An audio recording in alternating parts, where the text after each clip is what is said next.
just the same party, but just like two different sides of the same coin. Pretty much, right? Yeah.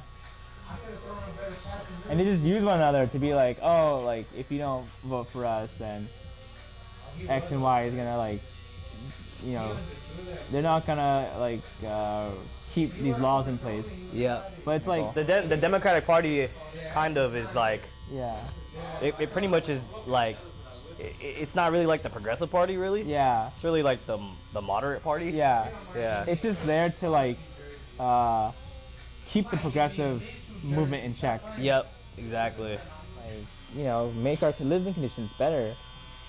But they would rather like spend all that money on like a PR firm and like on marketing than to like actually fix their property. Yeah. Actually fixing the complex is larger of a task than to just like smear like regular people. Yeah. You know what I mean? Like smear like regular people that are just trying to make it by. Yeah. I didn't have a clue what community organizing meant. I always heard people like say that, oh, I'm a community organizer, or like I you know, organize communities, and I was like, what does that mean? Like, what does that actually look like? And now I kind of see, you know, it looks like answering emails or like building relationships. Yeah. Or you know, doing translation, or like picking up food at someone's house to bring to like a potluck. For me, what I've come to feel is community organizing. Yeah.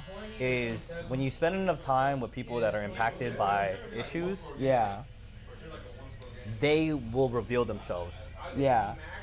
And by being in community with these people and being in genuine community with these people, you will realize that the only way that you can build that lasting, genuine relationship that is like, what's the word I'm looking for? It's strong. It's persistent.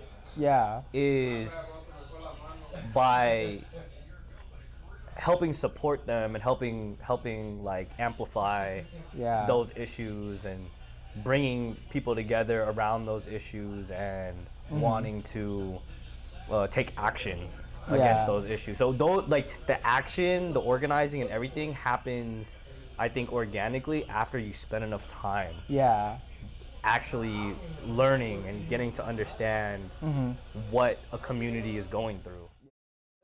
What kind of haircut do you usually get? So I was thinking of getting something like this. Oh, sorry. Oh, you're good. Something like this. Okay. Kind of like a 40-60. Yeah. Where I can just iron it. Yeah. Yeah, so I guess do you want the side's really short. You want it like bald or you want it just really short? Just really short. Okay. Kind of like his. Okay, like his. Yeah. And then the top, just keep, maybe as long as you can. Keep the length as long as you can. Keep the length, yeah. Okay. Like, yeah, like a look kind of like this. Yeah. You want it kind of disconnected on the sides, or because it's kind of disconnected here, or do you want it more blended through? Maybe more disconnected. More disconnected? Okay. Yeah. Gonna try to experiment. Okay. Yeah, let's do it. Yeah. What's the so where do you work at? So I work for Santa Clara County. So I work in government. Okay. Specifically, I work for the public health department. But I don't do any actual like public health work. I work in administration. Okay. Supporting the public health executive leadership. So I like manage their calendars, help them like plan events and buy things for them. So it's a pretty chill job. Yeah. I get to work remote 2 days a week. And it gives me, like, it's not stressful. So I have like energy at the end of the day to like organize. Yeah. Because I work with, or I organize with VietUnity. Yeah. I mean, you know. Yeah. We're trying to revive the group, and we have a lot of cool things in the pipeline. Yeah. So that's kind of what I do, just very briefly. So what's the role that you're gonna be interviewing for?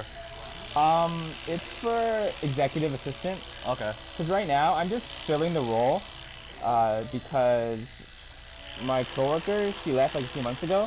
So I've been like temporarily like in the interim working this job. Yeah. It's not my actual job, but I'm applying to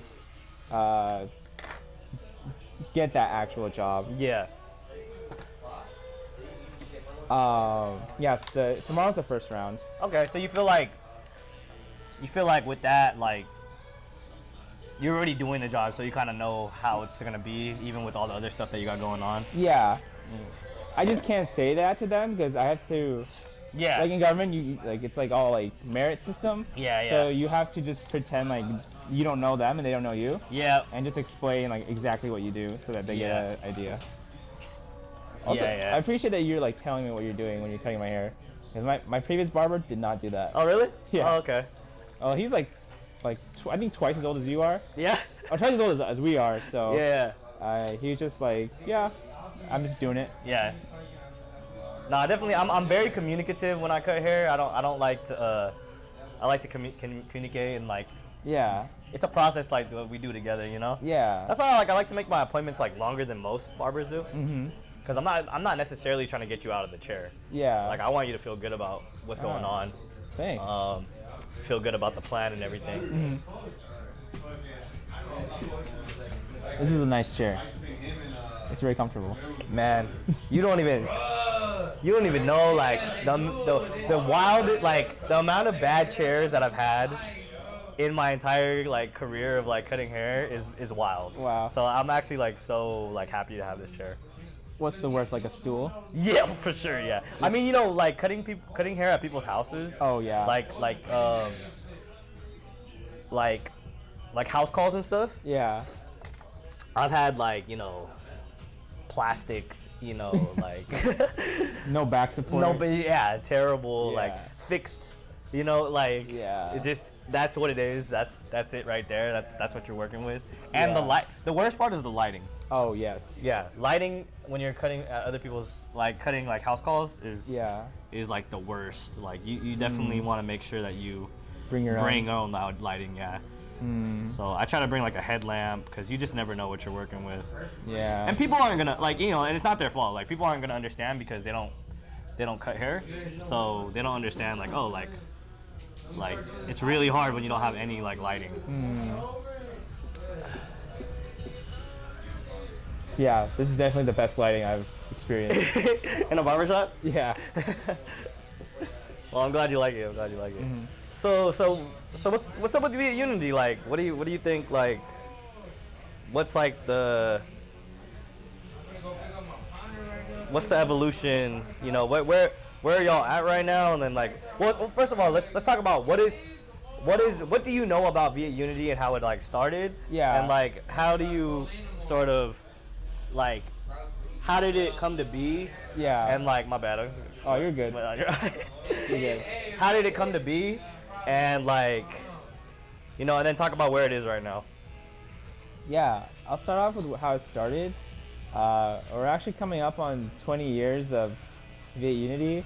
So it started in the winter of 2003 by a few progressive Vietnamese people who decided that they wanted to have a voice in their community that wasn't like what we have typically seen, which is like pro-US, like anti-communist, and just very like reactionary, very conservative, and very focused on like homeland issues. So I think these folks, the original founders of VietUnity in the Bay Area, they wanted to see something different.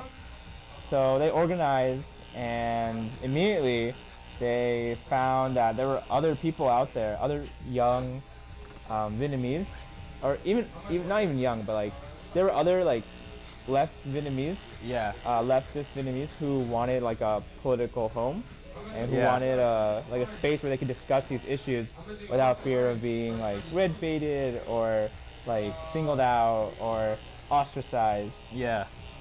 So it's just based on my like what I've learned. I've only been in VietUnity for say 6 years.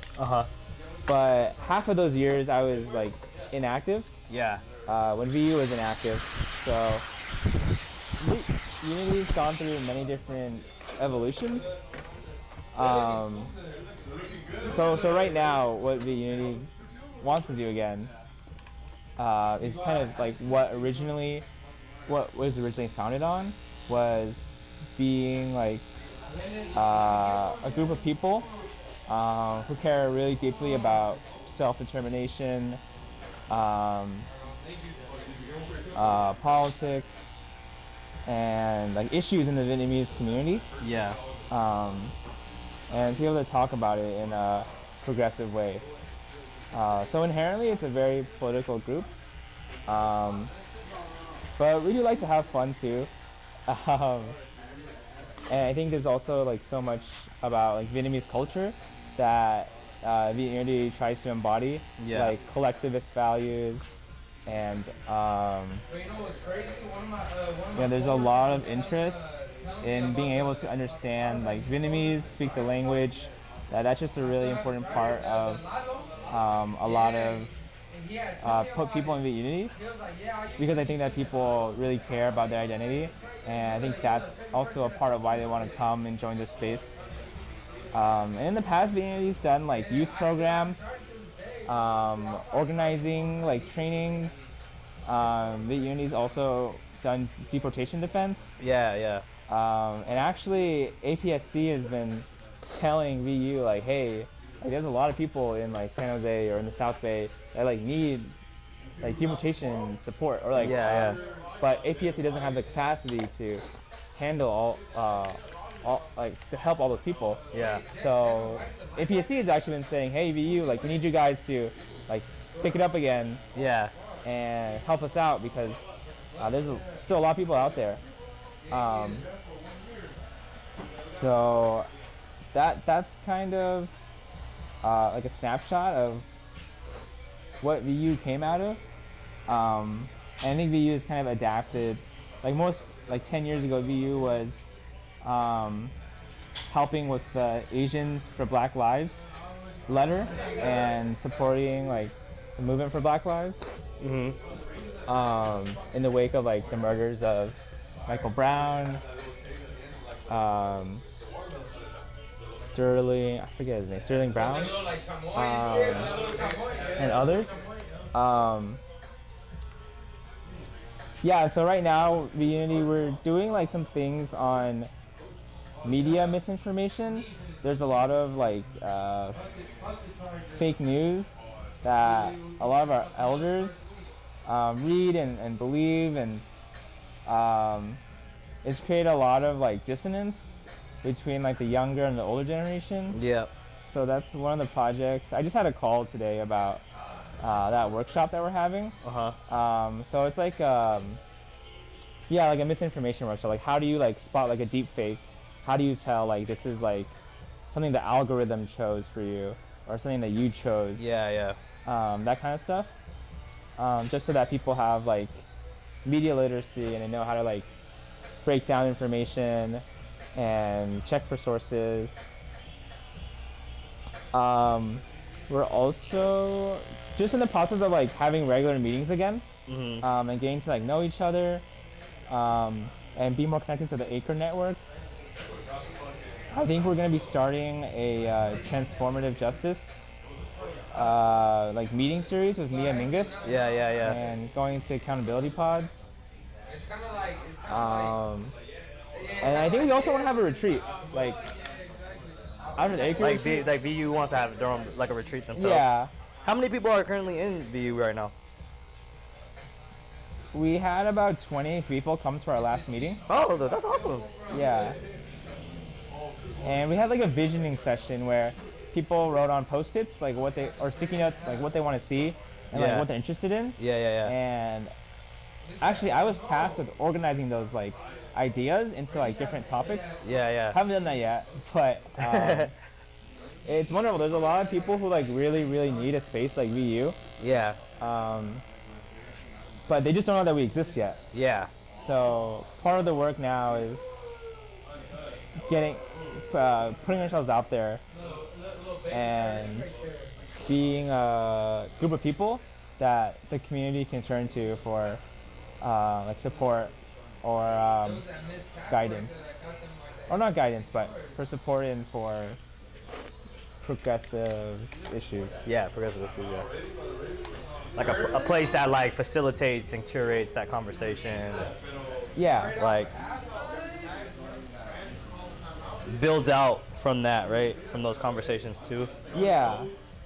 And not shy away from the history that brought us here. Yeah. And the history that like contributes to the disparities that not only our community but other like Black, Indigenous people of color face.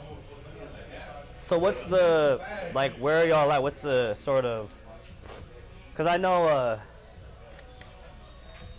we talked about in our acre retreat, like sustainability stuff and things like that. Where are y'all at with building out sustainability for it? Because I mean, like, yeah, like, and also I'm also curious, how did VU get connected with Acre in the first place? Do you know about this, or? Yeah. So maybe let's start there. Yeah. So actually, there used to be several different chapters of VietUnity. There used to be an East Bay chapter, South Bay. There's even a Santa Cruz chapter. And I think a SoCal chapter. But once the pandemic started, it became really hard to organize because everyone was just trying to survive, get by. Yeah. So at that time, VietUnity merged into just one big group again. Yeah. And then I think someone from East Bay, I believe it's Leslie. Leslie, I believe her partner works at Lavender Phoenix. Okay. And at that time, Acre was looking, or I think VietUnity applied to be under Acre so that VietUnity could be more sustainable, have its own funding. And have, fiscal sponsor. So I think that's how VietUnity came to be in the Acre network. Yeah. And okay, that's starting to make sense. Yeah. And on sustainability, I know VietUnity's been around for a long time, but a lot of the core members and the people who did a lot of work eventually transitioned out. Yeah. Part of it, I think, at least for the folks who are doing deportation defense work, is that some of the impacted community members that we were working with caused harm to some of our organizers, and so there wasn't an established process for how to resolve that harm and how to hold that community member accountable. Yeah. Okay. So it was tough. I wasn't directly a part of that. Yeah. I just heard it, but I know that can turn people away. Yeah. From the movement, from organizing. So we're trying to pilot conflict transformation. Yeah. Because we know that conflict will inevitably happen. Yeah. So how do we, and I'm still new to conflict transformation, so I don't know enough to speak about it. Yeah. But how do we not put ourselves in that situation and down that path? And if we do, how do we address it? So it's like, what's the response, right? Yeah, learning from the mistakes of our past. That is a little vague, but that's where we're at with sustainability. Okay. To keep folks. Yeah, I mean that's something that APSC is working on right now too. Is trying to build out a model of that's like a response, right? Yeah. That's transformative. Yeah. For everybody involved, right? Yeah. So that way we can all grow. Exactly. As opposed to just punishment-based model. Yeah. And, you know, God willing, we don't have any issues. We have something built out. I was actually the one that was in charge of that project. Yeah. To build that out. Mm-hmm. And we like where it is right now. And we also have to learn from experience too. Yeah. You know, we're only gonna really know how a model like that, how well it goes. Yeah. By actually trying to implement it. So. So we have something in place. And honestly too, I have I think I had mentioned too that I was willing to like share that stuff. Oh yeah. But I don't know where are y'all pulling that, like where are y'all modeling your model from? Do y'all have like sources that y'all are modeling it from, or? I think Tao would be the better person to answer this question. Yeah.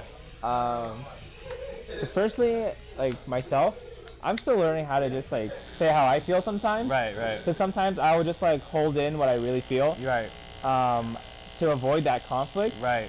And that's been really unhealthy for me. Right. I just had to cut off a friend because, well, I kind of put myself in this situation, but he was just taking advantage of me, manipulating me, making me do things I didn't want to do. Yeah. Making me feel bad whenever I said no.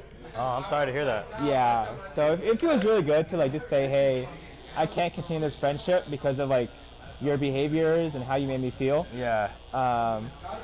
So I wish him the best, and it was important lesson for me to just say, you know, don't say yes to things I don't want to do, places I don't want to go. Yeah. And yeah, it goes a long way. Just life, organizing, everywhere, work. Yeah, definitely. So, what is like your role? Like, what is your do you have like a role? Do you have like you're just like a core organizer? Yeah, I think core organizer is a good way to put it. Okay. Because I like the way that Asada has their membership structure. Yeah.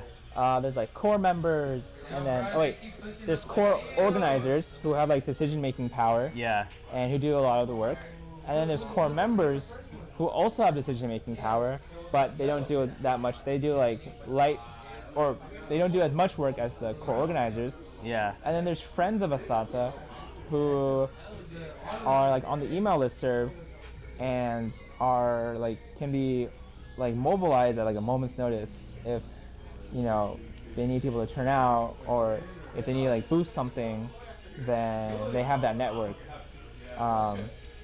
So yeah, I like that. I mean, for me, I have the capacity to be like a core organizer. Yeah. So I would say, since you're asking me, that is my title, but it's not.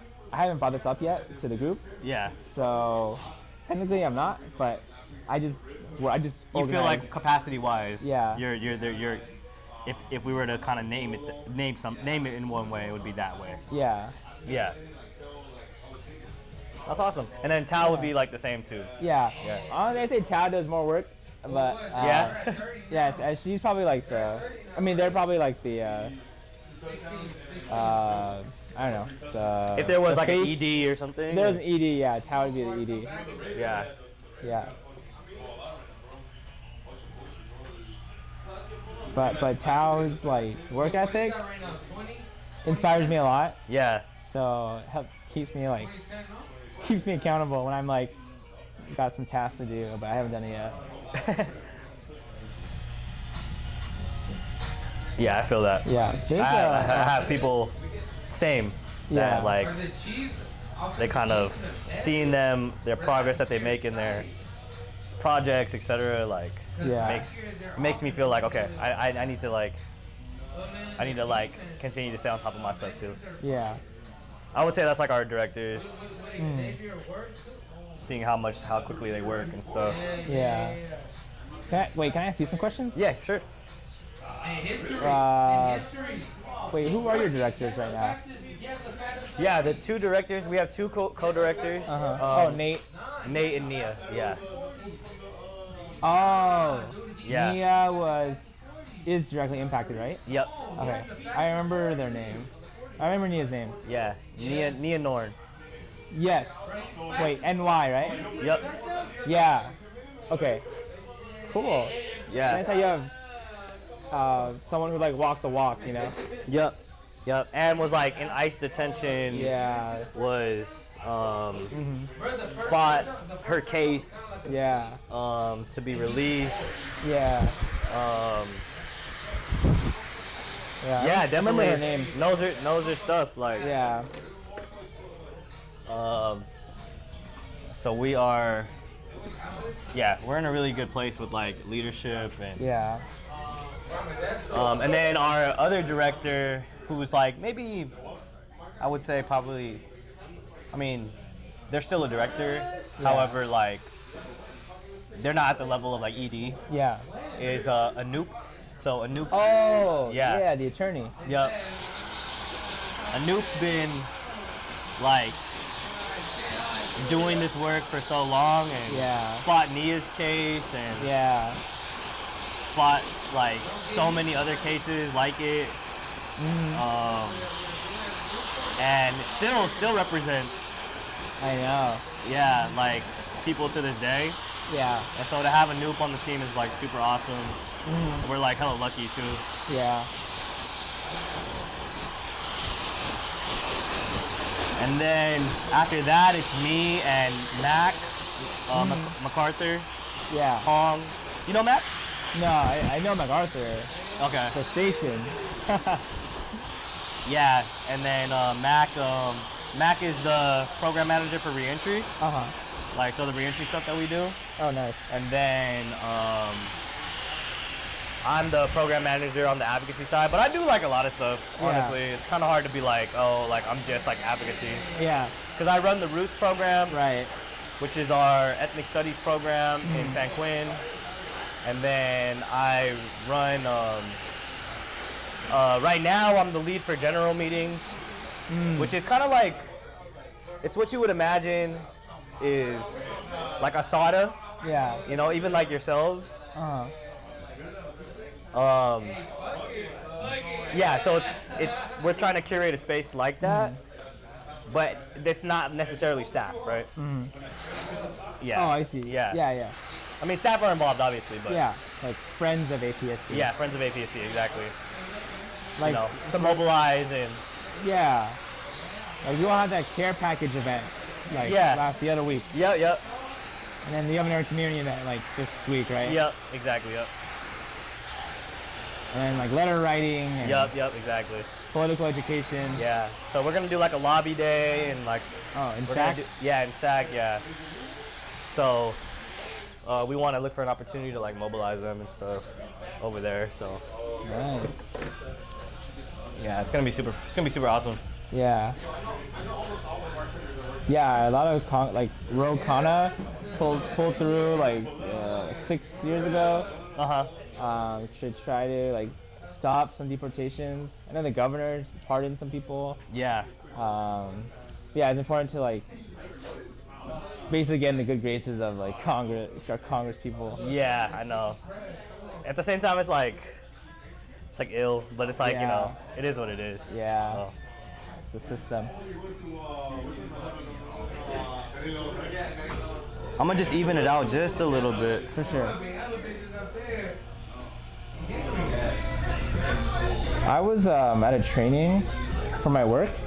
And the probation department came by to present. Yeah. And like, I learned in detail what probation is. Yeah. And like the whole purpose of the department. It was interesting. Like the people there are actually, I don't know, to me they seem like really dedicated to their mission. Yeah. And like giving folks a second chance. Yeah.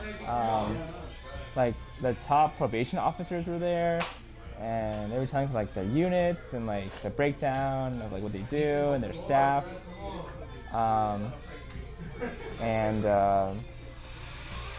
Yeah, it's I guess because the county like runs the jail. Yeah. Or several jails actually. So like being in the county for a while, you kind of meet people who work in like probation or re-entry or like custody. And to me, it's just really interesting meeting people who like work for the institution. Yeah. they don't play a direct role, but they play like a behind the scenes role. And I don't know what my thoughts are on that. I just think that. Yeah, I was gonna ask you, like, how does that make you feel? Like, is it? I mean, people can have really good intentions, but the system is the system, right? Yeah. You know, so that's how I feel sometimes when I hear these people. I'm like, I'm sure you believe what you say. Yeah. I'm sure you believe in the mission, like you say you do. Yeah. And also, I think that like you're strapped. Yeah. You know, like that's the thing that makes me really cynical sometimes too. Is like you. It's like you want to make change, and then you might make a little bit of progress, like policy-wise or regulation-wise, and then bam, another administration comes in and everything gets reversed. Yeah. Like that makes me super cynical about stuff. Yeah. It's like just the same party, but just like two different sides of the same coin. Pretty much, right? Yeah. And they just use one another to be like, oh, like if you don't vote for us, then X and Y is gonna like, you know, they're not gonna like keep these laws in place. Yeah. But it's like if they really cared when they were in power, they would like make the law of the land. But they don't. Yeah. They just like say, oh, we'll do it when we win. But like you already won. Like, why are you? Yeah. Like why do you keep? Yup. Yeah, I can see why it makes you cynical. The Democratic Party kind of is like. Yeah. It pretty much is like. It's not really like the Progressive Party, really. Yeah. It's really like the moderate party. Yeah. Yeah. It's just there to like keep the progressive movement in check. Yep. Exactly. So that's why I get kind of cynical, because I'm like, people get super excited too sometimes. Yeah. When their Democratic candidate gets elected. Yeah. And I'm like, that's cool. Don't get me wrong. That makes things probably a little bit easier for us to do the organizing work that we want to do. Yeah. Like I agree. Yeah. And I also want to see what they actually get done before I actually take a step back and be like, oh, they were a great person in office. You know what I mean? Yeah. Because we tend to get excited in the moment, and then when you really look back at the career, you're like, oh my God, like they deported like. So many people, like, you know, fucking Obama's administration, right? Like, so. They're for like increased police funding. Yep. And like more militarization and basically creating the same conditions in like global South countries that force people to migrate here. Yep. And then they fall through the cracks once they get here because there's no support. Yep. And we're kind of seeing it like recently in the news. I don't know if you heard about what's been happening in Aurora, Colorado, but there's been this like media narrative that Venezuelan gangs have taken over this apartment complex.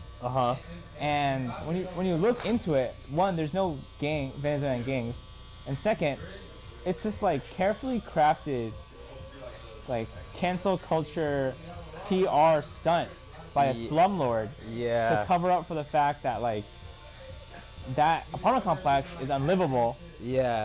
Like it's falling apart. There's rats everywhere, and no like human being should be living there. But so there's this like narrative that's being painted to distract from what's really happening. And so the people at that apartment complex are actually getting together and organizing, and they're saying, hey, like, there's no gangs here. Like, what? This is just a slum. It's a slum, And we're just trying to address that and, like, you know, make our living conditions better. But they would rather, like, spend all that money on, like, a PR firm and, like, on marketing than to, like, actually fix their property. But there's so basically, I guess that story came to light because there are a lot of like South American, like Colombian, Venezuelan migrants coming to the U.S. recently, and I just can't help but think that, you know, with the way the economy is, it's really hard to find work and it's really hard to make a living. and I don't think the attitude of some people toward them is very friendly either. So it creates these conditions for people to do things that they don't want to be doing, or Yeah, right. It's like petty crime. Yeah, I mean, for them, actually fixing the complex is larger of a task than to just like smear like regular people. Yeah. You know what I mean? Like smear like regular people that are just trying to make it by. Yeah. Nasty work. That's insane to me. Like I wonder how much and it's funny too because it kind of goes to show you like how the media is too. Yeah. Because the media, they took it and they ran with it. Yeah. Because there was like the right buzzwords and the right things that were gonna like incite people. Yeah. As opposed to actually doing like an investigation themselves and actually looking into like what is actually going on. Yeah. That's even the bigger story. Yeah. To bring to light what's going on with that landlord, as opposed to like, if they're really looking for a story, you know what I mean? Like, in my opinion. Yeah. Corporate media. Yeah. So what got you into like community organizing? Like, how did that happen? I guess I've always been drawn to like helping people. I know like from my childhood, but I like making a difference. And like throughout high school, I spent all my time like going to like community cleanups, volunteering my time. I like marathons and like creek cleanups. Yeah. And I also went to this like overnight program at Berkeley. Yep. That changed my life because it was the first time that I was exposed to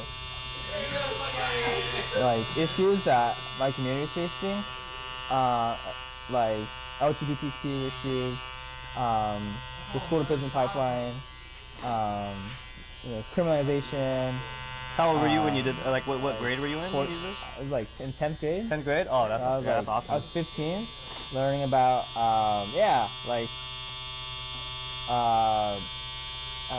Southeast Asian history that was not really taught to me. Yeah. So it took me on this path, and I knew I wanted to like study ethnic studies. So, and ethnic studies was like born out of like activism. Yep. And resistance. So I think it was just natural for me to, lean into that. I didn't have a clue what community organizing meant.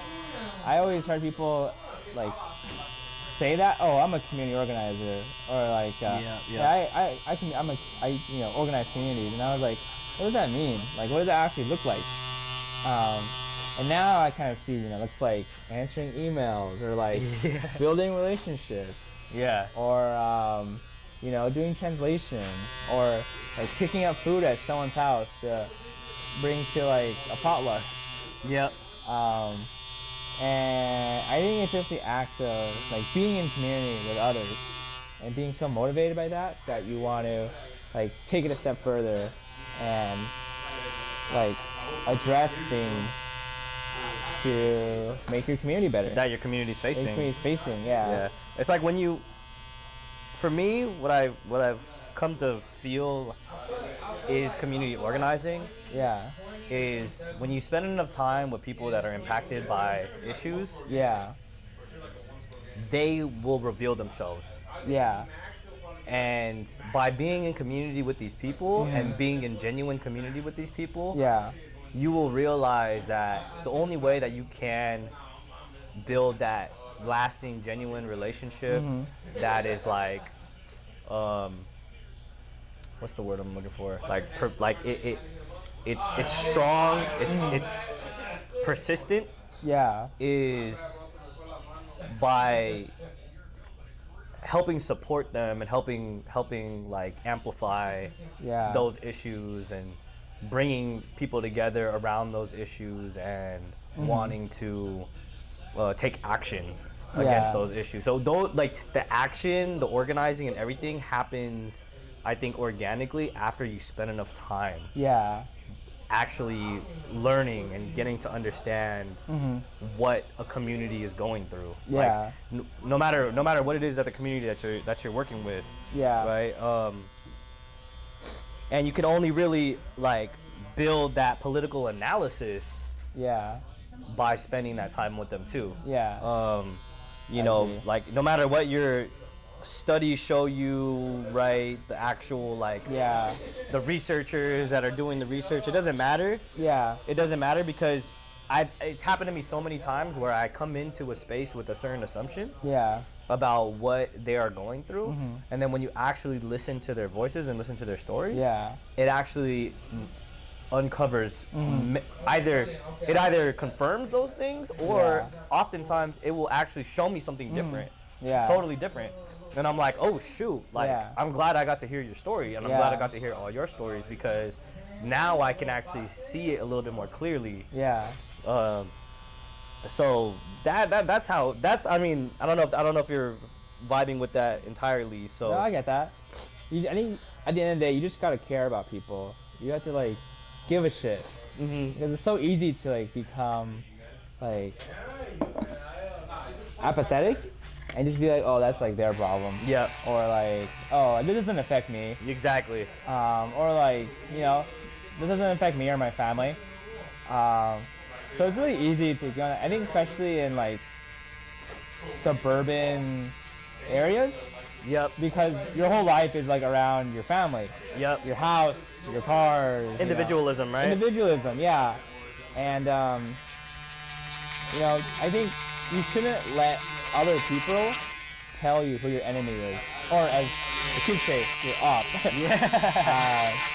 You know, like when the U.S. says like, oh, this is the enemy, like, you know, are they? You know, what's like a foreign country doing, you know, to like hurt our communities? You're right. When, you know, if you look closer, you know, sometimes it's your own like skin folk that are the ones oppressing your community. So yeah, I think you just have to be motivated by this like deep love and compassion for other people. And really like deeply. And that's like that goes into like kind of what I'm saying about actually spending time in the community. Because you would have to do that for nothing. You'd have to spend time with your community and spend genuine time with that. A lot of people, they will say, you know what, I'm gonna stay home. I'm gonna chill. I'm not gonna do nothing. I already had a long day. I already been doing so much stuff. And even like, despite all that, because we feel that too. We do. Some days, some days you actually need to do that. Some days you're like, you know what? You reset. I'm gonna reset. I'm gonna just put stuff away. I'm gonna just chill. But when you really are needed, when you know that you can make, that your being there is gonna make all the difference. Like we show up and we always are gonna be there and want to learn and try to understand and then try to, with that community at the forefront, with those people that are the most impacted at the forefront, we're saying, taking your lead, let's try to figure this out, right? Let's do something about this. You don't wanna, no one wants to, you know, be told what to do, especially if they haven't lived through it, you know? Exactly. You gotta center the people that are most directly impacted. That's I mean, for me too, like, that was like, in my early organizing, like that was the hard thing for me to understand.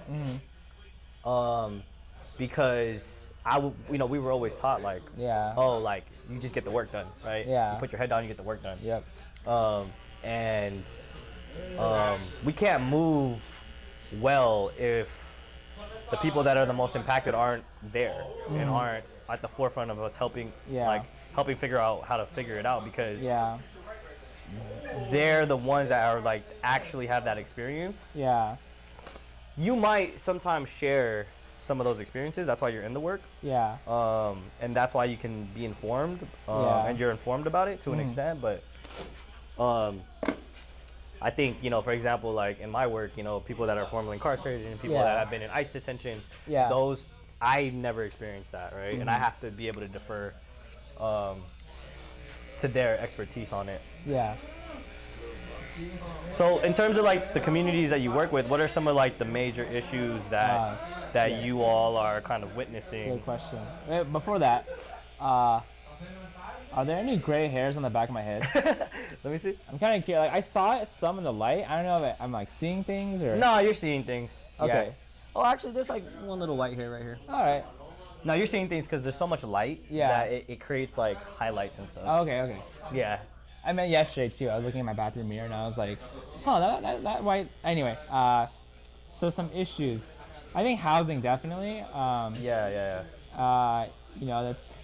I think most Bay Areans would agree, or Californians in general, that housing is like, you know, really like a top issue. Housing affordability. So, you know, there are a lot of our seniors or elders that like rent rooms in people's homes. Yeah. Oftentimes they don't have a kitchen. They just live in like a single room. Yep. And I know a lot of people who like live in like converted garages. Yep. Like cramming like sardines. Inhumane conditions, right? Yeah. Pretty much. Yeah. Sardines in a can basically. Yep. But what gives me hope is that when the conditions become so bad, I think it really compels people to like speak up and stand up. Yeah. And say that, you know, we're not gonna take this anymore. Yeah. And that there's power. There's so much power when we all come together and put our foot down. Yeah. I did a lot of tenant organizing, like in college, and I went to these conferences every year. Yeah. Where I met people from like Marin County, Contra Costa County, Oakland. And they were sharing like their wins and how like they would take their landlords to court. Yeah. And how they would like pressure their city council to enact rent control, and like tenant protection measures. And so that's like our blueprint in thinking about how we build power here in like the South Bay, where I live. So yeah, housing definitely a big issue. That would be a really, you could build a really big base. Yeah. Working with people around that issue. Yeah. Anywhere in the Bay Area, obviously. Yeah. But the thing is, like, you know, let's say like, you know, you want to, I don't know, like you have a goal, right? Like you want to, you don't want your building to be like demolished because your landlord wants to like build luxury condos over it. Yeah. So like you organize and like you convince the landlord to not kick you all out basically, and build new condos over it.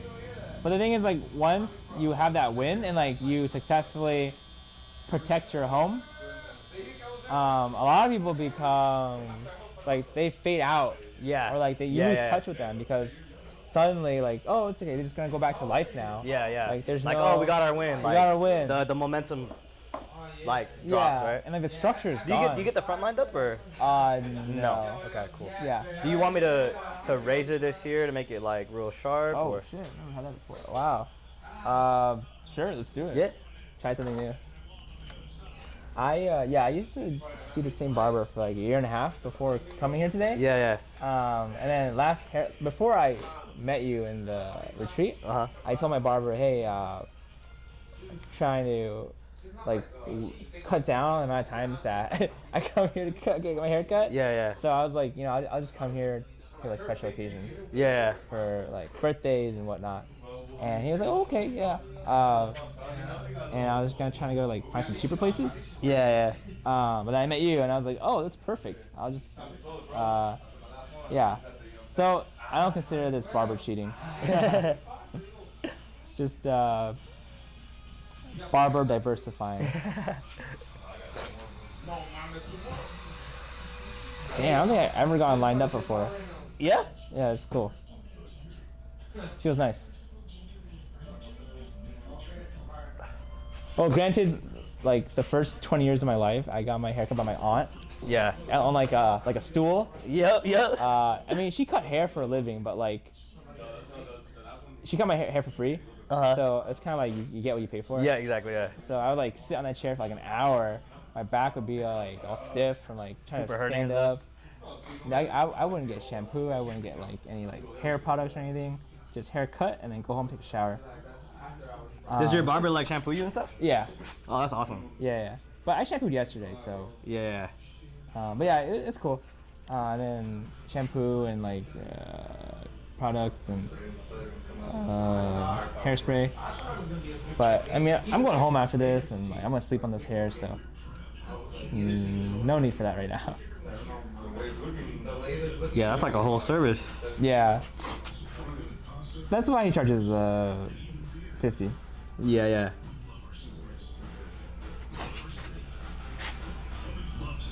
So like in terms of like organizing like around housing, have y'all started any of those conversations at all? Or?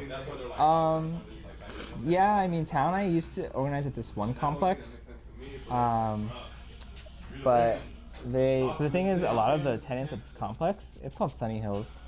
A lot of the Sunny Hills residents, they have Section 8 vouchers, and the landlord they pressure the landlord to sign another like 5-year contract with the U.S. Housing and Urban Development to take those vouchers, right? Yeah, the federal branch to take it. Yeah, so they signed that in 2022. So it's been 2 years. They got 3 more years to go. Yeah. But the thing is, they've constantly been having to do that since 2017. Yeah. Because this wasn't the first time that the landlord threatened to opt out. Yeah. So they have to stay organized, because when 2027 rolls around, like, you know, the price of housing and the price of land is constantly going up. Yeah. So who knows? Maybe the landlord will finally try to like kick everyone out for good. So there's just like complexes here and there that we try to get active at, but mostly it's kind of hard because San Jose is like 94% zoned for single family houses. Yeah. Wow, that's a lot. Yeah. That makes sense though. Yeah. Now that I've looked around it, because I've been around there. Yeah. So there's not much like multi-family or like dense housing. Yeah. And it can be hard because, San Jose is like 60% renters and 40% owners. So there are a lot of renters out there, but a lot of people are scared. They don't want to face retaliation from their landlord. Yeah. From speaking to a lawyer or complaining or like asking them to fix something that's like clearly their responsibility. Yeah. So we haven't really found like oh, that's not mine. We just kind of been like here and there with like organizing tenants. But we do know a lot of people who are like trying to build tenant power. Like there's an apartment complex that's mostly like Vietnamese elders. Yeah. And one of our friends, they've been like helping them like make signs and like picket in front of the landlord's office when they're like their water isn't hot anymore. Yeah. Or like when their laundry machine's broken. Yeah. And then they take forever to fix it, and then they put pressure on the landlord, and then they fix it right away. Yeah. So and they realize that like together, when they all like get together, they can enact change.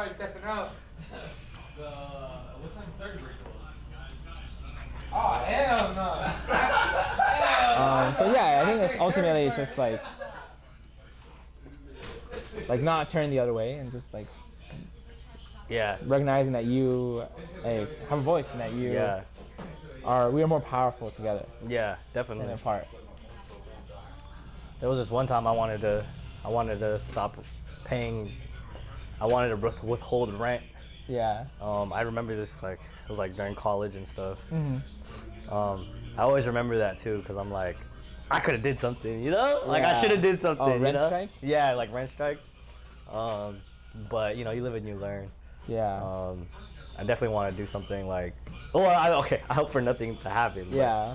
luckily, I like my landlord right now. Yeah, that's good. Except like you know, I gotta make sure I remember my power. You know. Yeah. To be able to like withhold rent or like do things to force them to like get things done. Yeah.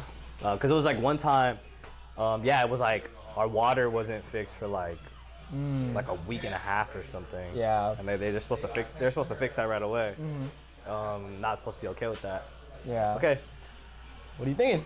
I like it. It's Yeah? really voluminous. Oh, yes, that's better. Just grab this. Ooh. Yeah, you kept the length. Whoa. Feels real. I don't think I've had this long before. That's nice. Did you wanted to keep the length though, or? Yeah. Yeah? Keep it. It's good. I trimmed a little bit though. Yeah. No, Yeah. that's good. I probably might like change the split, like maybe right here. So, I mean, these follicles take a while to like kind of bend the other way. Yeah. I heard that like splitting hair even on your face isn't that good because like your face is like asymmetrical, so it's gonna make your face look uneven. But yeah, I'll just change like the bend a little bit, but no, it's good. I like it. You feel good about it? Yeah, I like how it's like really shaved down over here Yeah. because this part goes out the most, and by like week 5 or 6, that's how often I get haircuts. Yeah. It gets really bushy around my ear. Yeah. When I put on my glasses, I can feel the hair like rubbing against my ear. So I appreciate that.